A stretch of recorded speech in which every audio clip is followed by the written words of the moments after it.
Hey, what's up YouTube? Luso here, Team D Plus Gaming, and we have a very special deck profile for you. Matt is going to give you his Spellbook deck profile for the April 2014 format, and I'll pass it off. Alright, hey guys, what's going on? I've been playing Spellbooks for a long time, and I picked up the deck a few months ago, and I've been playtesting it ever since then. It's been doing pretty well. So I figured I'd just show you where I'm at right now with it. Just the main monsters here. I got triple Blue Boy, pretty standard, searches your spellbooks. And then we got triple Temperance. Obviously, this is like one of the best cards in the deck, really, because it can get you to your power monsters like Priestess and World a lot faster. And sometimes I was considering teching in a Stoic just to get to this faster. I did for a while, but I don't think it's necessary. But it's obviously really good. You can abuse it with life, that sort of thing. And yeah, I mean, once you get to these guys, you're gonna get a lot of advantage, especially with Priestess. I mean, she's just really good. And if you can keep her on the field for a few turns, you're probably going to be winning. Or if you haven't won by then, I mean, you'll be in a really good position. Same with World. With this card, you can blow up the field and return too. I mean, he can be a really dead draw at times, but at the same time, I mean, he can give you an insane plus, and if you need it, you can also destroy the whole field and kind of just wipe it for a clean slate. So that's just the monsters. Obviously, in Spellbooks, you don't run that many monsters. It's only 9. So kind of for the main actual part of the deck here, we got the spells. I got triple secrets, standard. Then we got double Aster to copy your spellbooks. Usually you just get it for that extra spellbook in the grave, so you can use it for fate, other things. And then got triple Crescent. I know a lot of us at Team D Plus Gaming here, a lot of people think that, oh, Crescent isn't that great. It can be dead a lot of the time, but at the same time, if you open it, or if you don't have your spellbooks engraved, which can happen a lot because you're returning with Tower and banishing with Fate and Priestess and returning with World, often you're going to find that there are no spellbooks engraved, so this does become live a lot more often. And if it's not, you do have Priestess to banish it out of your hand or the graveyard or whatever with, and you also can run discard outlets to make them a little less dead.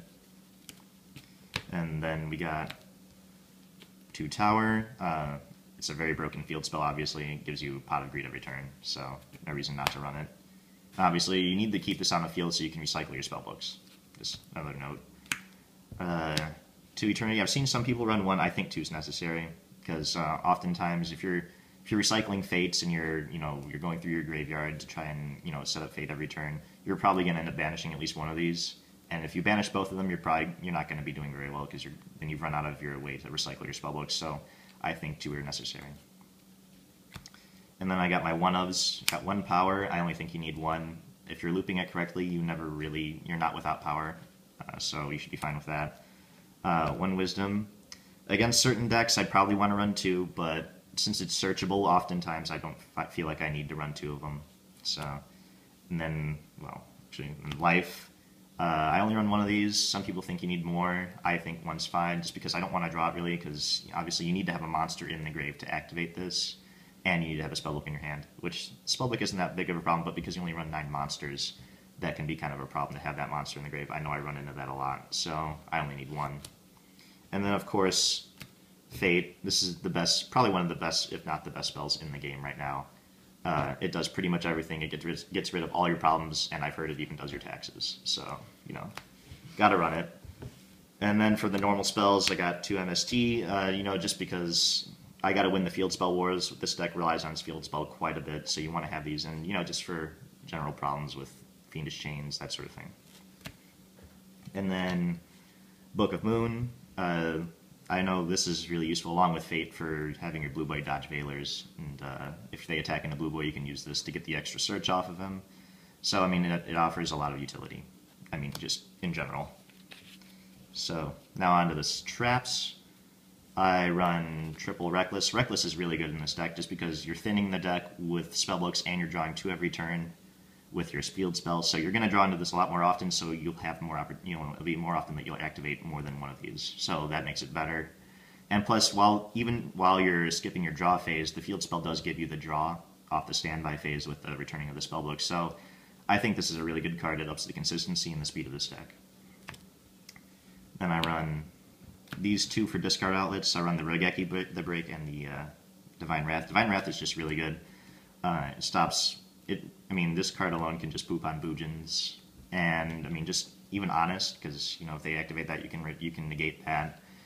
Just generally a good card. It can stop pretty much any effect. And since you're drawing 2 with your field spell, the discard outlets don't really hurt you too much because again you're drawing 2 every turn. And of course there are also discards for your worlds, your dead worlds, and your crescents. And then you got 2 Mirror Force, standard, 2 Fiendish Chain. I only run 2 Chain just because I've got Divine Wrath, and that negates the effects anyway, so I don't think the 3rd chain is necessary. And then you got your one-ofs, you know, Torrential, Bottomless, and Warning. I might make space for Compulse because I think that's going to be better this format, but we'll see. I'll see what I can do to make room for that one. Okay, so now for the extra deck. Obviously, the extra deck is so important to this particular deck.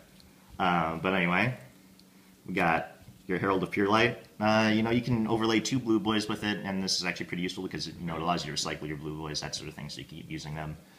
And its other effect, and it has to shuffle 1 back into the deck, so if you do have a dead world or a dead crescent, you can get rid of that to keep your blue boy in your hand, which is pretty nice.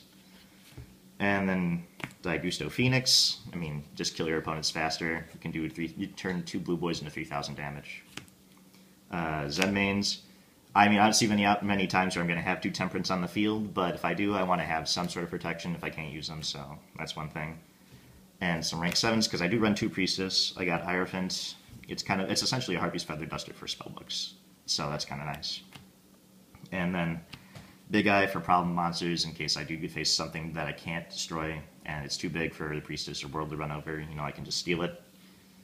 And then got a Dracosac, because, you know, Dracosac, I mean, if you need the wall or the, you know, and he also destroys things, he's kind of like a Dark Armed in some ways, you know, that can be useful, so. And then, you know, I run Triple Arc, because this card is just so good right now, guys. Let me tell you. I mean, it's one of the best XYZs in the game. It can get around so many cards, and it's also protecting itself, so that's just great. And then, you gotta run the Wall Chain. I mean, think about it. You could stack the Blue Boy. You could stack a Temperance. I don't know why I haven't run this card in this deck before. I mean, and then if not that, you can mill a Spellbook into the grave in case, you know, just to return with the field spell, you get the extra draw. That's also great. And Excite on that. I don't see why more Spellbooks haven't run this card. I mean, it's a rank 4. It can blow up the whole field, and you know it allows you to. I mean, I've seen so many people change the tide of games just because of this card. And of course, you got to have a Scrap Dragon, just because I got an ulti one. And then I got the I've got the Blue Eyes Ultimate because I got the mat and it's 4,500 attack beater. All right, and then I got a Shooting Quasar Dragon, and you know it's so freaking good. I mean, this card wins games on its own. It can OTK by itself, and you know, plus I got one, so I got to have it. And in case they kill off the Quasar, I do have a Shooting Star Dragon. You know, just in case they get that off the field. So, yeah, this is one of my favorite decks. I've had it for a long time, and I plan to keep playing it. I mean, I hope it stays competitive. I mean, it's been doing pretty well for me lately, and I think, yeah, thank you for watching it.